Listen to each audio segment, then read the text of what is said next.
a worker becomes somewhat like an astronaut talking to mission control, where they can ask difficult questions and have an immediate answer on certain aspects that they need to know right now.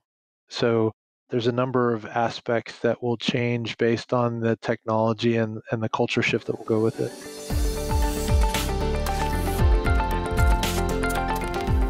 You are listening to the Future Proof Operations podcast.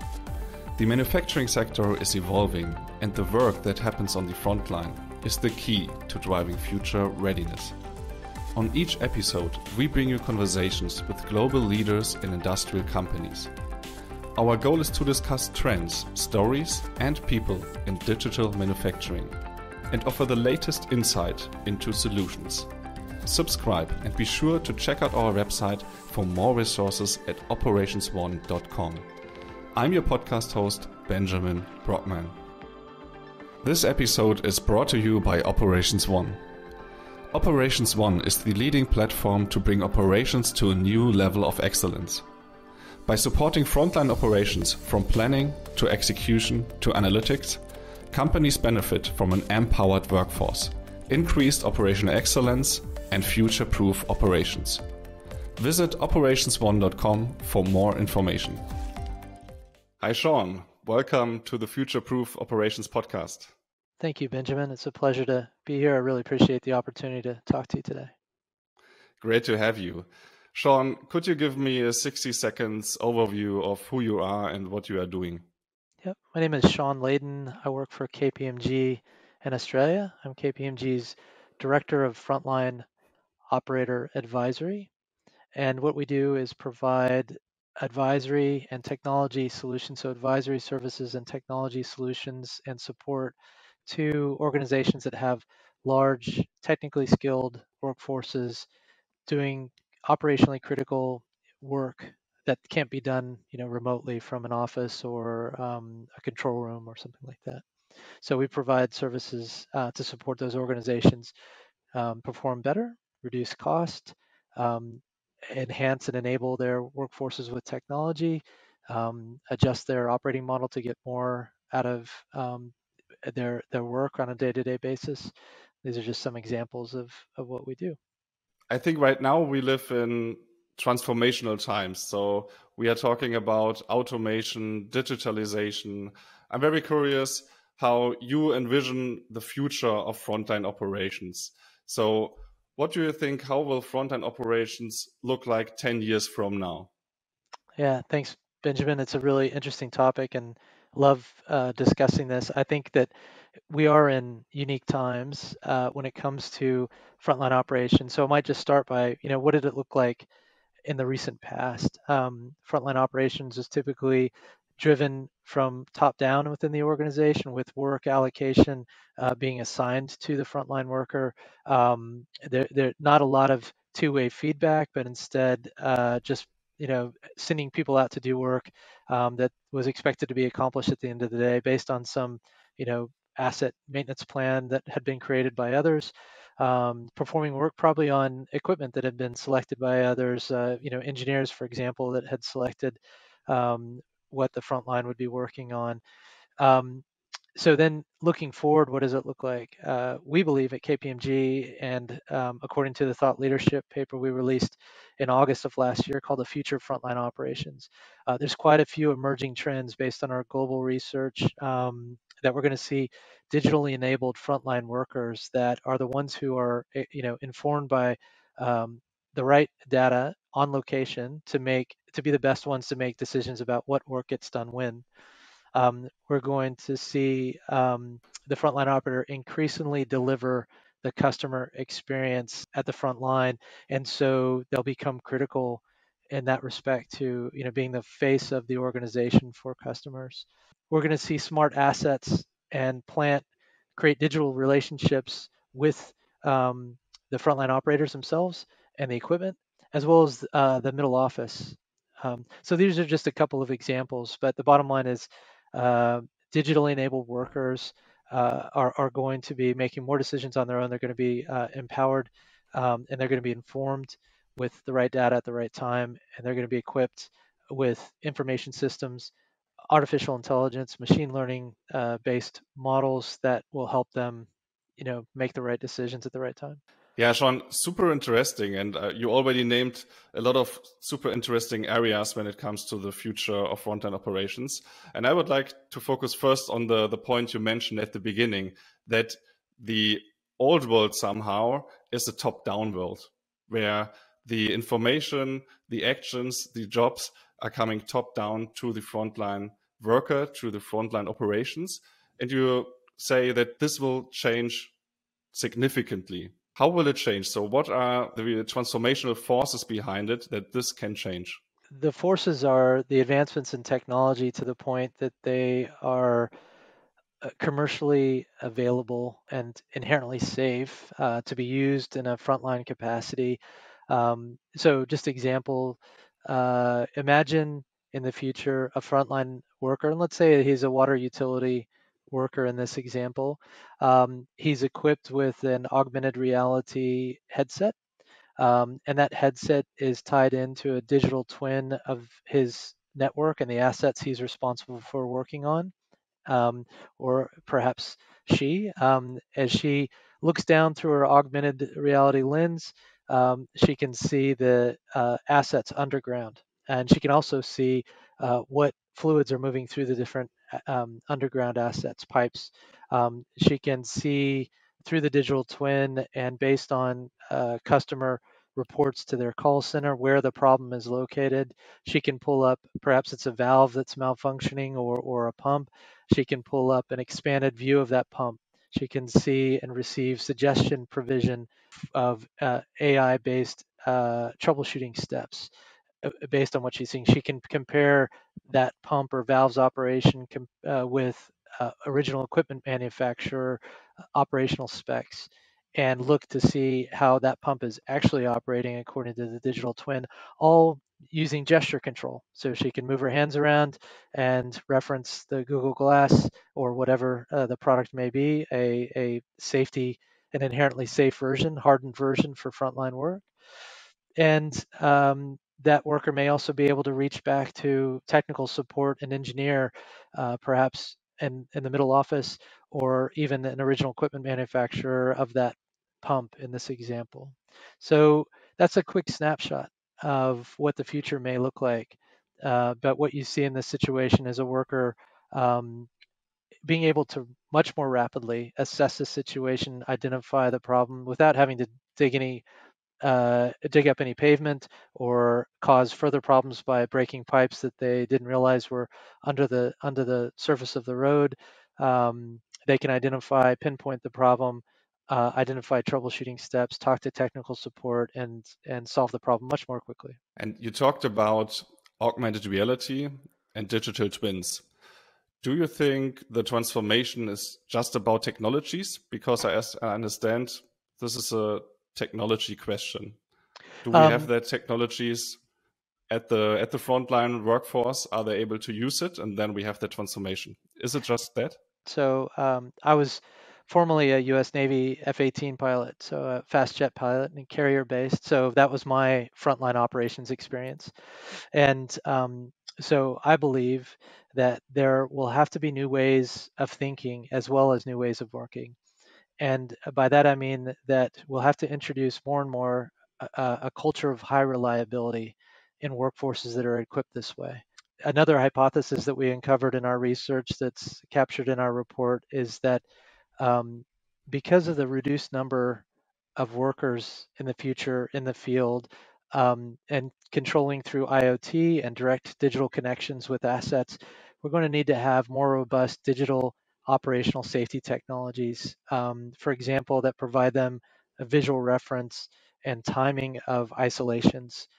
So you can imagine again in this example of a worker with an augmented reality lens, that worker, and perhaps this is now electrical power utility, looks up and can see which part of the power line is isolated, and for how long it's safe to work on that power line. The work permit is digitally reflected in color coded, power lines that are green, safe to work, and red on either side of the isolation, and a timing.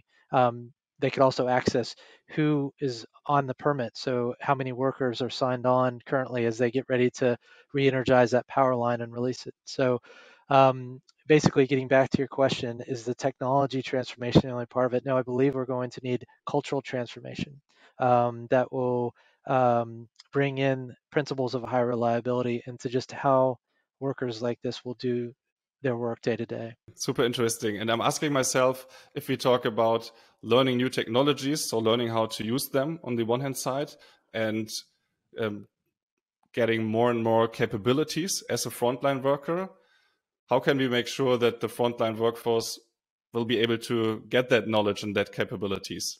You Well, talked about cultural change. How do you see that? yes, a great question that leads to another one of our hypotheses that we're going to see the roles of people change in the front line. We're going to see an increase in the number of roles that are digitally focused. So your IT and OT support will move from the office to the front line where they'll be expected to be on the front line supporting frontline workers. And you'll also see frontline workers having more digital capability and knowledge and know-how on how to handle their technology. So that will be a shift. Another shift will be that need either for artificial intelligence or live technical support, and reach back to an organization. So, a worker becomes somewhat like an astronaut talking to mission control, where they can ask difficult questions and have an immediate answer on certain aspects that they need to know right now. So, um, there's there's a number of aspects that will change based on the technology and the culture shift that will go with it. Within your research, within your thought leadership, you named 10 hypotheses of how frontline operations will change. I assume we already talked about some of them. Other hypotheses where you say, hey, these are big transformations which are going on. Absolutely. I think, Benjamin, I think there's some important ones to talk about that haven't naturally emerged yet. One of them is, we've talked a lot about digital twin and augmented reality relay of that information to the frontline operator. What will make this possible is next generation telecommunications, 5G connections to be able to handle the bandwidth, the flow of data that will be necessary to enable this to reduce the latency. So that's one that organizations need to be thinking about as they build computing platforms and introduce new technologies that workers will need to use. They'll need to think about what's the backbone of this. It's 5G architecture, also edge computing. Low code applications will start to emerge as something that's really important. Um, so that's one that's not obvious, but one that people usually sort of it grabs their attention, and I usually get the response that, hey, we haven't really thought about that yet. Um, Another one is that asset aftermarket service models will change in that when Rolls-Royce sells Qantas in my region of the world a jet engine, they don't sell a jet engine, they sell an outcome. They sell aircraft availability. So more and more original equipment manufacturers will sell an outcome, and to achieve that outcome, they'll be providing support so that we believe you'll start to see, as a part of your frontline, OEM employees working into your frontline to support their work on whatever equipment that they've provided to ensure that that outcome is delivered. You'll also see direct support provided. You said that OEM employees will work within the front line. Yes. Is it connected to the point which you brought up in your research as well, where you say customer experience and frontline operations will get more and more connected? Yes. Yes. So What do you mean by that? yeah. So essentially and we're seeing it, these things play out today. Um, a water utility in Australia, Yarra Valley Water, has created uh, an, a management system for their distribution of water that is AI enabled, and it takes in a number of different feeds, and uh, they can see real time where failures are happening. They can see, pull up the work order history and see where in that area where they're experiencing, water supply problems, what the recent work was done in that part of the city or their network, and they can receive AI enabled priorities of repair to restore the most houses to supply as possible. So what you can see is then a worker that's enabled with that information will be able to provide more information to the customer, be able to respond more quickly to the critical nodes of the network and resolve problems to more, for more people more efficiently. So that's one example in real terms, and that will start to become the norm and the what's expected by the customer now that utilities in the world are doing that kind of thing. Super interesting. And in the last minutes, you talked about a lot of different technologies enabling that things. And I would like to use some minutes to deep dive a little bit into the technologies and take a look. How close are we to bring them into the production area right now? How close are we to making them productive? Sure. And for example, you named digital twin, 5G, AI. 5G, for example. So super fast mobile internet. It's crazy. It's super cool to have it. When I talk with our customers or potential customers, I went into their production area, for example, and at some point we are not talking about 5G or Wi-Fi. We are talking about an offline environment because the people have problems to bring internet to the production area at all. So how do you see the gap right now between state-of-the-art research or innovative technologies which you can see, which are there, but on the other hand side, what is happening right now in the production areas, in the shop floors of the manufacturing companies?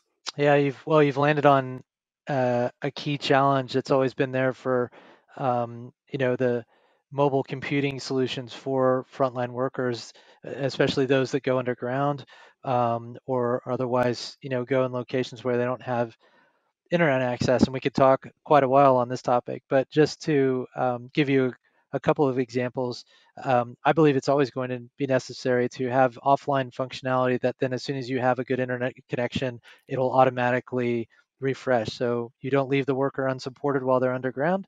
There needs to be a robust, and this is where edge computing comes on. There needs to be a level of computing that happens on their tablet or their phone or their AR device, whatever it is that they're using, but then seamlessly upload. So 5G comes into it when it's about the bandwidth, the latency, the amount of data we're moving. So if you're talking about managing complex graphics to provide a digital twin view of undergrounded assets through Google Glass, so that or similar, you're having this 3D representation. The graphics demand becomes quite significant, and it changes based on head position, and so you're going to need a low latency, high bandwidth connection. And so the 5G network is available in many locations in the world now. The critical part of that hypothesis we have identified is that people should be considering the ability of their technology to operate on 5G as they progress towards and look to the future and they're implementing technologies. A key question is, can this operate off of 5G, and does it what would see is it optimized for 5G? Looking forward to the future. So there's a couple answers to this question. Like I said, we could deep dive into that. For example, one more consideration is one of the things that many organizations have faced is the challenge of providing secure internet access to a worker in the field, perhaps in a remote, isolated location, so that they can interrogate or even operate IoT-enabled assets. And so, but they don't want anybody who doesn't have the appropriate security protocols to be able to operate that asset. And you can imagine a dam, for example, and the damaging impact if the wrong people are able to operate the sluice gates on a dam. So clearly, secure, robust internet connections at the asset become really important if frontline operators are going to have the ability to operate IoT from those locations. And you named the digital twin as well. Yes. Um, could you explain a little bit what the idea is behind the digital twin and why it is helping the front-end operations Yep. to work better? Simply put, a digital twin, in my way of thinking, is a digital representation of your system. And generally, when I speak of it, I'm talking about a network, an asset network providing an essential service. Um, and so the digital twin provides not only information on the precise location of assets, the nature of those assets, whether it's a collection of pumps, valves, pipes, or electrical poles and conductors and transformers, um, but also provides uh, operating status for those different devices, including current state flows. Based on IoT sensors, so that you can see, you know, what voltage is traveling through the transformer, or what volumes of water are passing through the pipes and valves, or in the case of oil and gas, the petroleum product, the molecules that are moving through, and the RPM of the pumps that are operating. So um, and the benefit it can provide to the frontline workers is having an immediate digital reference for the asset that they're looking at, so they can confirm they're at the right asset. So that prevents operating an incorrect asset, or trying to do work on an asset that is fine because you've misidentified it. It also provides excellent information on how that asset is performing compared to what it should be doing. So the benefits go on and on, but basically having a real-time or near real-time digital reference for the piece of equipment you're trying to repair and how it's affecting the broader network. And if I would like to build the first digital twins for my products, for my machine park, which I have, um, which kind of technologies, which kind of software probably do I need to make that happen? I see a lot of manufacturing companies, they are working with the ERP system, sometimes MES on top, but do I need other software to make that happen? Well, you're quickly exceeding my sphere of expertise. I'm not the best one to answer that question, but I think that I will go back to some of our hypotheses as I attempt to at least Mhm. provide a partial answer, and that is that you need to ensure that the information that and the way you architect the digital twin, it provides the right level of information at the right speed for the support of frontline operations. An example is how a digital twin can be used is a power utility in Australia, Endeavour Energy, recently as they faced flooding across their network that submerged entire substations. They quickly stood up a digital twin, mostly so that they could identify where the assets were located underwater, and they could identify then when they could expect the water to recede based on accurate representations of elevation, et cetera, and the meteorology reports. So they could prioritize their work. They could make sure that their workers were safe, so that because they could see where the assets were, even though they couldn't visually locate them. So this is another example of a use case for digital twin, but I'm Mhm. not an expert in how they're best architected. So I'm sorry, Benjamin. And no worries, no worries. I didn't want to talk about the exact software, but what I find interesting, and this is my main question behind it, when we talk about the technologies, for example, so we need digital twins, we need 5G, we need AI, we need augmented reality. What I see when I talk with thought leaders, with production companies, I see that this is some kind of overwhelming. So they understand that they need to transform in a lot of different directions. There are a lot of new technologies out there. And where is the starting point? And Can they, for example, start with their current infrastructure, with their current systems and build step by step, or do they need to change everything? This is the questions I get oftentimes. And my question would be, how would you answer it when somebody is reaching out to you and says, I want to change something? How do you approach that? Well, absolutely, and I really appreciate this question. And what we've been suggesting to people when they ask us similar questions is that everybody can have confidence in starting in a couple of specific ways.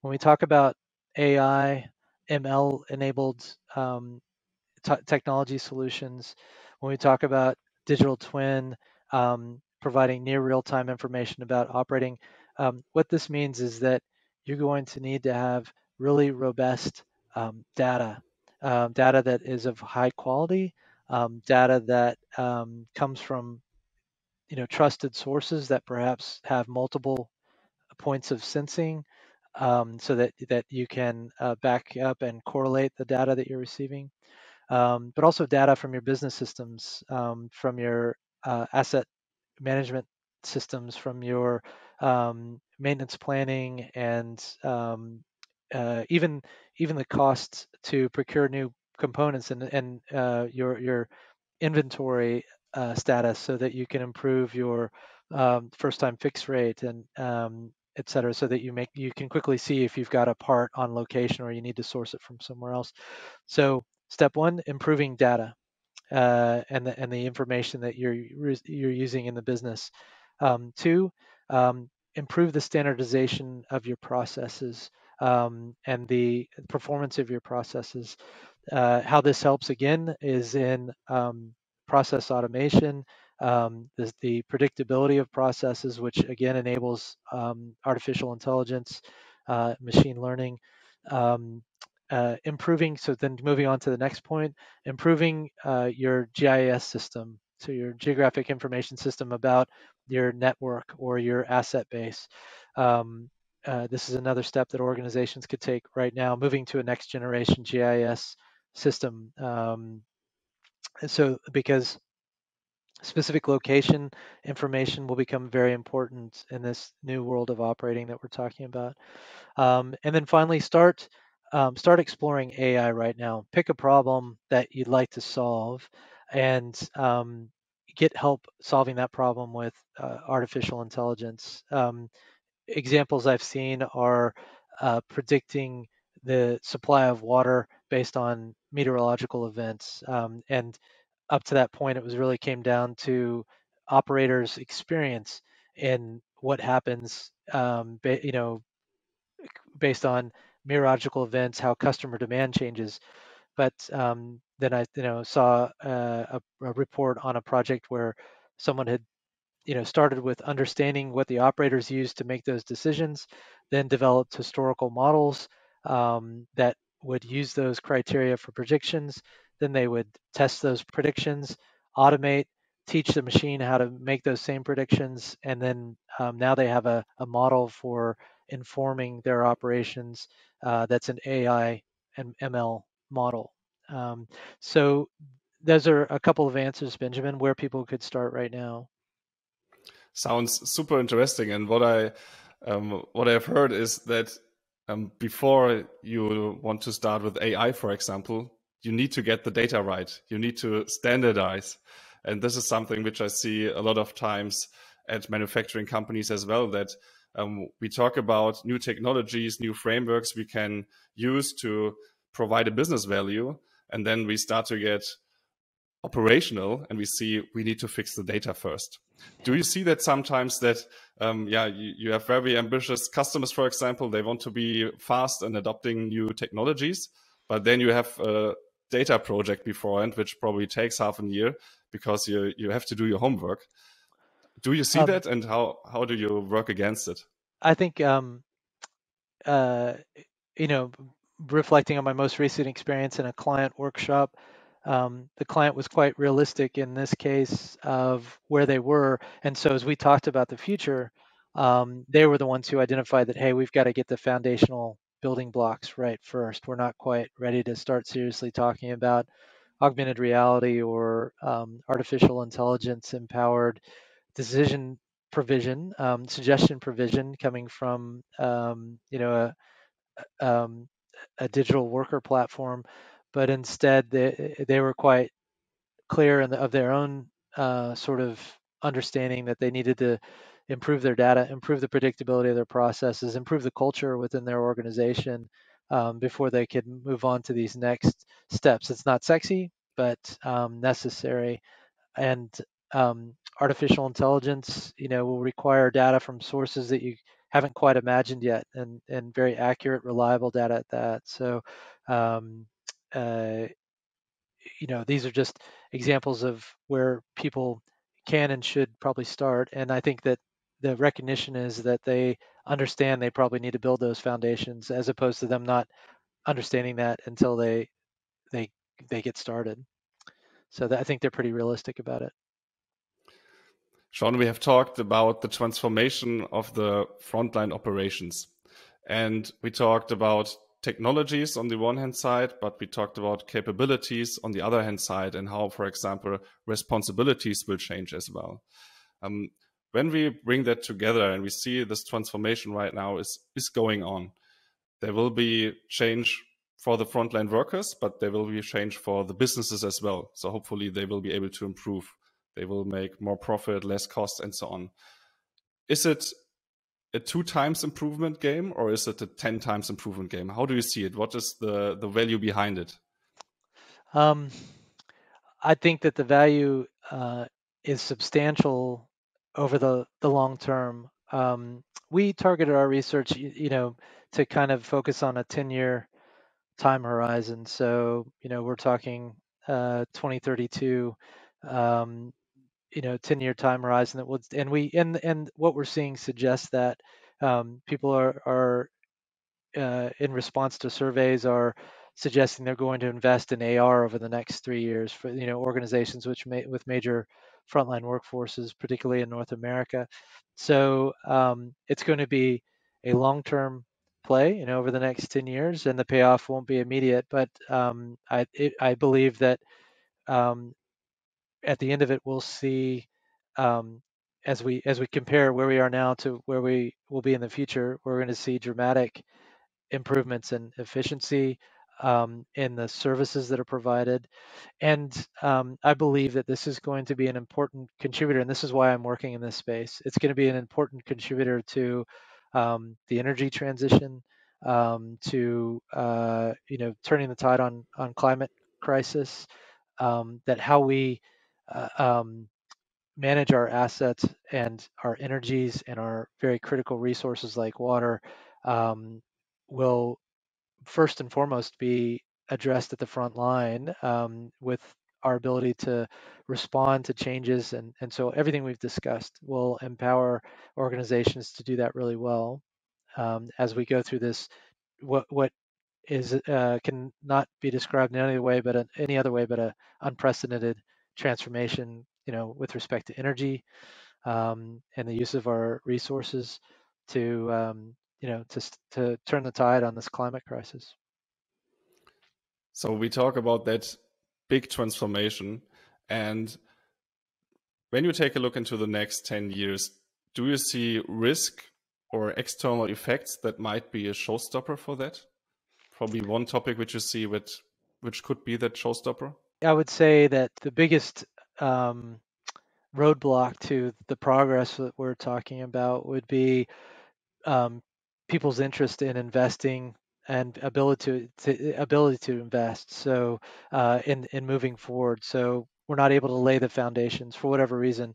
And we're seeing um, international political situations which are disturbing the stability of economies around the world. We're seeing subsequent resource issues in terms of energy and the cost of energy going up, things like that. So these are all affecting profitability and therefore the amount of capital we might have to invest to improve things. So I think that um, instability economic crisis. These would be the major forces that Mhm. would slow our progress, which ultimately would culminate in an organization not having, the free capital to reinvest back into their business to improve how they're doing things digitally, and help their workforce become enabled in that way.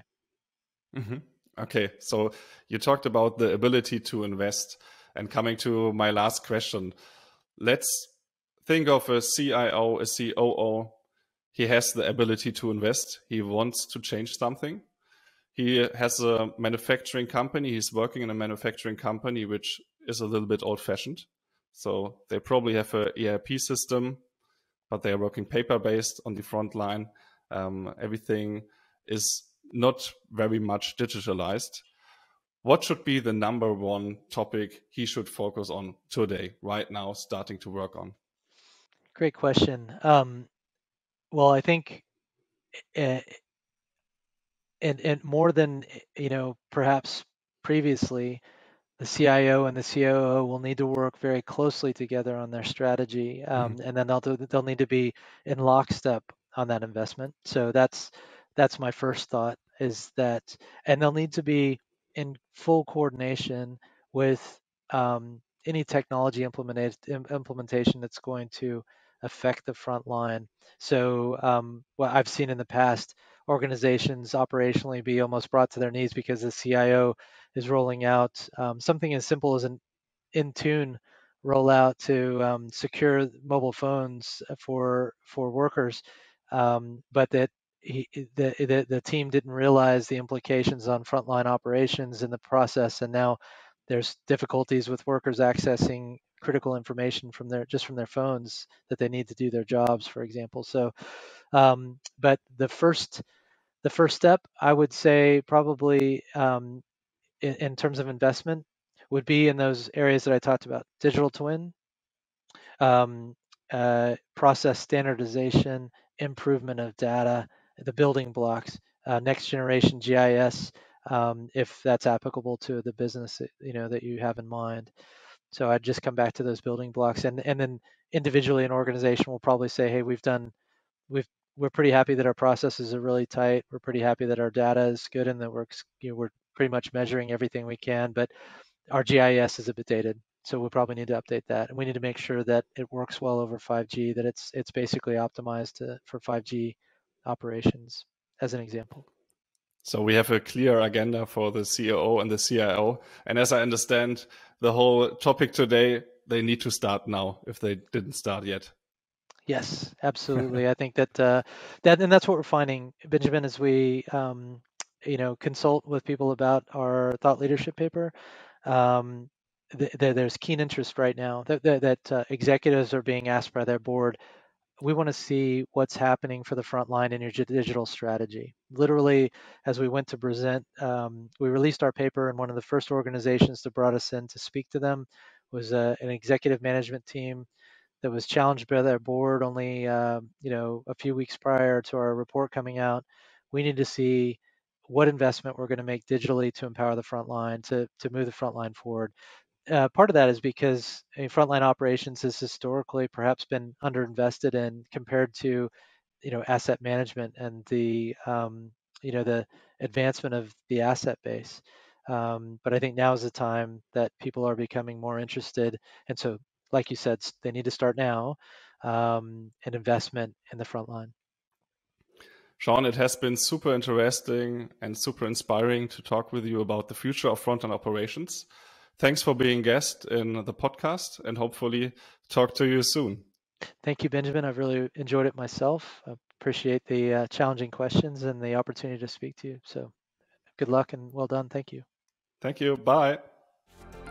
Thank you for listening, and we hope you found this episode valuable.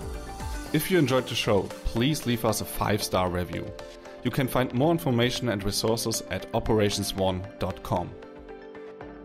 This episode is brought to you by Operations One. Operations One is the leading platform to bring operations to a new level of excellence. By supporting frontline operations from planning to execution to analytics, companies benefit from an empowered workforce, increased operational excellence, and future-proof operations. Visit operationsone.com for more information.